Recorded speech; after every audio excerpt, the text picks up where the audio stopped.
This is Jackie, and I'm here with Beach Slang on day 3 of Riot Fest. How you doing so far? Oh, splendidly. Thank you so much, yeah. I feel like the calm is about to happen. We're going to watch some Paramore, some Jawbreaker tonight. Right on. Yeah, I'm pretty flipped out, for sure, yeah. It's no secret, like, I have 2 favorite bands in the world. One's The Replacements, one's Jawbreaker, so I got to see them soundcheck before, and look, I won't say I cried, but I welled up, you know, because it was like I never thought it would happen, like most of us, and it was pretty fun, and they sounded effing amazing. So I'm flipped out. I can't wait. Yeah. I don't think we're expecting to be disappointed at all. So I think we're ready for a good show tonight.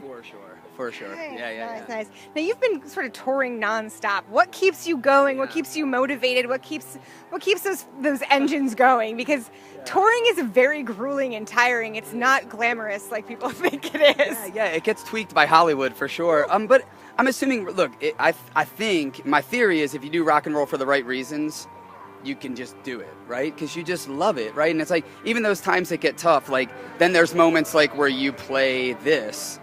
And that sort of fixes you for a good long while, right? So it's like, well, that and vodka. No. Look. Totally.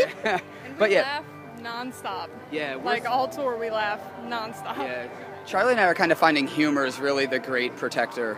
So, and it's serving us well. So we're gonna stick with that. And I feel like when you go to a music festival, there are tons of things to laugh at or just to enjoy. I mean, visually, there's like a circus act behind us. There's like some crazy great stuff that you don't get to see on a regular tour. For sure. And I mean, I don't know if it's like we're sort of like we have an exemplary sort of history in this, but it's like people are sort of at their best at these things, right? Everybody's in like a cool mood. Everybody's like here for the right reasons. And I don't know, man, that helps, you know? Like I wish this is how the world operated, right? Like feeling like that. Yeah. So it's like that helps. Yeah. If every day Jawbreaker played, the world would be a better place. And that's not a big ask, right? No.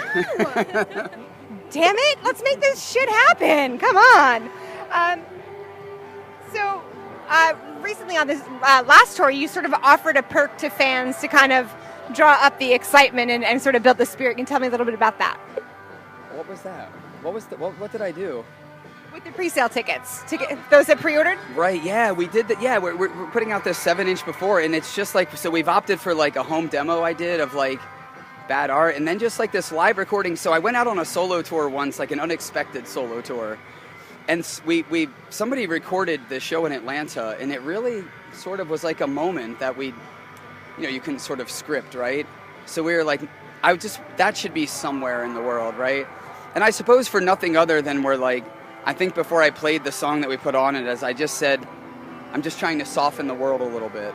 So I think we were like, we should put that out and see if maybe it has a little bit of an effect. But yeah, you know, it's like, look, I think for a band like Beach Slang, like if we're gonna sort of like further entice people to come to our shows, vinyl records feel like the way to do it. Like it feels true to who we are, and yeah.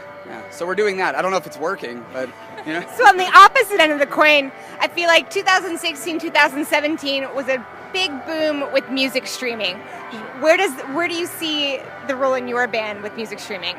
What role does it have for you? Yeah, I mean, look, I think it's like I think my theory it's really sort of basic. It's like if things deserve to have a place, they will, right? Whether that's digital or analog, you know, it'll work out. So like it seems enough people are streaming our music. There's an importance to me to sort of have everything also analog, you know, like records and cassettes and things. I like tactile things. I like to be able to touch tape and touch vinyl and like have that experience. I mean, I remember like being a kid and I'd open up a record and look at liner notes and just the smell of the paper and everything was like, I don't want that to split. And like people have to sort of like keep holding the torch for that stuff, and we're just one small part of that. But like there's an importance to that. So streaming's like great because I think it's like, look, you know, I listen to digital stuff too, but it's like it doesn't dampen the importance of analog stuff. And yeah. Well said. And also just bring back, I need CDs too for my car. Like what else am I going to do? For sure. I'm not going to stream it in my car. I'm sorry. Can't do it. The first time I ever started going to a gym, I would take a Discman. Do you remember that? And I'd be like running on the treadmill, and it's just like bang, bang, bang, you know? But you know, yes. So, man, those Discmans. Google it, kids. Google it. It's fine. They came out with the one, too, that was like, won't skip no matter what. And so you'd still skip like a motherfucker anyway.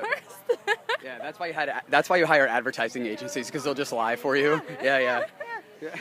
But ones that don't lie, and music. You recently put out Here I Made This For You Too. Sure. Some good covers. How do you go about choosing songs to cover? Yeah, that's the toughest bit, right? So what I do is I just sort of keep an ongoing sort of track listing, and then when like it's time, it's just like what 5 sort of hold together the best.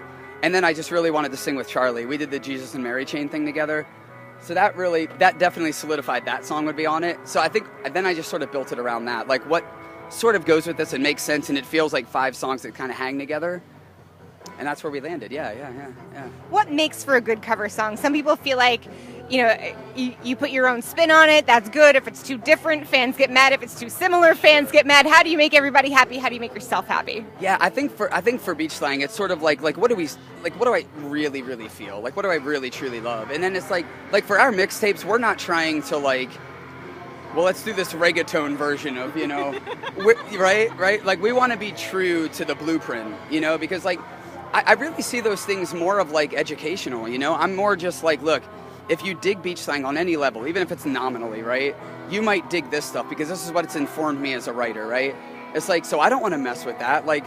Jonathan Richman got it right. I'm not going to try to make it weirder or better. He got it right? So we just try to do that, and then hopefully it turns people on to go check out records. Maybe they were too young or just missed it and didn't get it, right? So it's now you might be digging on Jonathan Richman or the Plimsolls or something like that, and it's kind of then I feel like I did my job, So it's for us, it's just what's really from the heart. If I was making a mixtape for a friend and this is how I sort of curate them, it's what would I put on it? And if I love it enough, it's it goes on. And if it turns you on to a record you missed, then we got it. We did it, right? Yeah, it's very little about Beach Slang. We're just sort of conduits to just, yeah. You're educators. I like that mantra. That works very well. Yeah, I wanted to be a teacher before I was a musician, and I failed at that. I wanted to be a writer before a musician. I failed at that. Well, I guess I get to write lyrics now, which is cool. So yeah, but guitars are a source of, they're little Linus blankets, I get to sort of have a voice, because I've always been sort of a wallflower, but I guess when you plug into an amp, and I don't know much about settings, so I just turn it all the way up. Turn it to 10. That's right? It's all of a sudden, it's oh, people are listening to you, even if they don't want to, it's on 10. They can't help but hear you. Well, speaking of hearing you, last year you released a loud bash of Teenage Feelings. What's inspiring your songwriting lately? Yeah, lately I think, I'm going to turn it. Yeah, I think I've fallen in love with rock and roll again, It's as I'm writing LP3, we had a pretty tumultuous 2016, and all of a sudden, I think a lot of people did. 2016 was a bad one, right? And I got sort of wrapped up in that mess and that muck, and then it was kind of like everything else, right? If it doesn't kill you, it makes you stronger kind of vibe. It's you come out of it and then you sort of appreciate, I think in a clearer way, what's really important to you, right? And it's rock and roll sort of squeezed its way through that to me and was remember the thing that kept you alive when you were a teenager?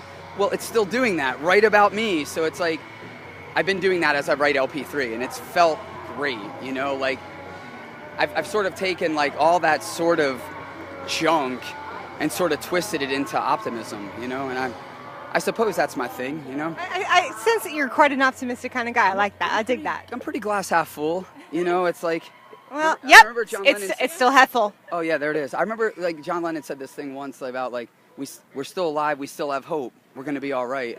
And I've always liked that. We still have hope, I mean, if that splits, what am I doing? I mean, so yeah. Well said. So you're here at Riot Fest. We are. How do you go about choosing your set list? Well, by the time they give us the play, so we had to wean it down a little bit. Let me tell you how it actually happens. What I'm happens trying is... to brand this thing, You can be honest. It's okay. Of course, yeah. What happens is 5 minutes before stage time, everyone goes, oh shit, we didn't write a set list.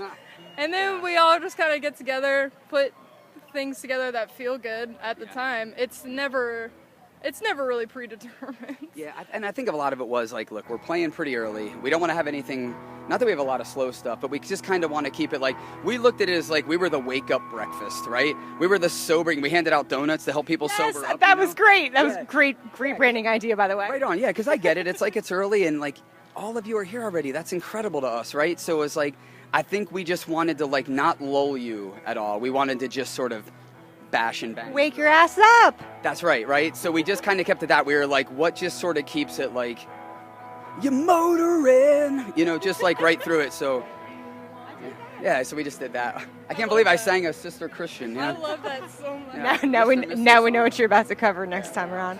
What's up next for you guys after Riot Fest? So we go home for like 3 weeks, and then we go out for a 6-week tour in the fall. So like late October to early December, and I'm super excited about that. We come back to Chicago. We weren't able to say that before Riot Fest, but now we're able to say it. So incredibly excited because we love this city. I think it's like, and this isn't pandering because we're here, but it's like it's been one of the cities that sort of like had our back right out of the gate before anybody cared or knew who we were. It's like Chicago just sort of either got it or was open enough to it or whatever it was. But I remember our first show here, we played Beat Kitchen, and it was like filled, and I don't know what the cap is there, 200 I'm guessing or something, and we're just like, I remember being super nervous, and we were like, all of these people are here because we're playing, and we were blown out, right? So it's like Chicago's just had us. So it's like I'm in love, right? Chicago's kind of the blame. So it's like, it's that. I mean, it really does have our hearts. So, and Chicago Diner, meat free since '83. So, food. It's on the wall, yeah. So yeah, we're all vegetarian in the band. So we get to eat there and feel like a dash of royalty when we do that, right? So, yeah. So a busy fall. So stay tuned for much more from Beach Slang. This is Jackie. Thanks to Chorus FM and In the Key of Change.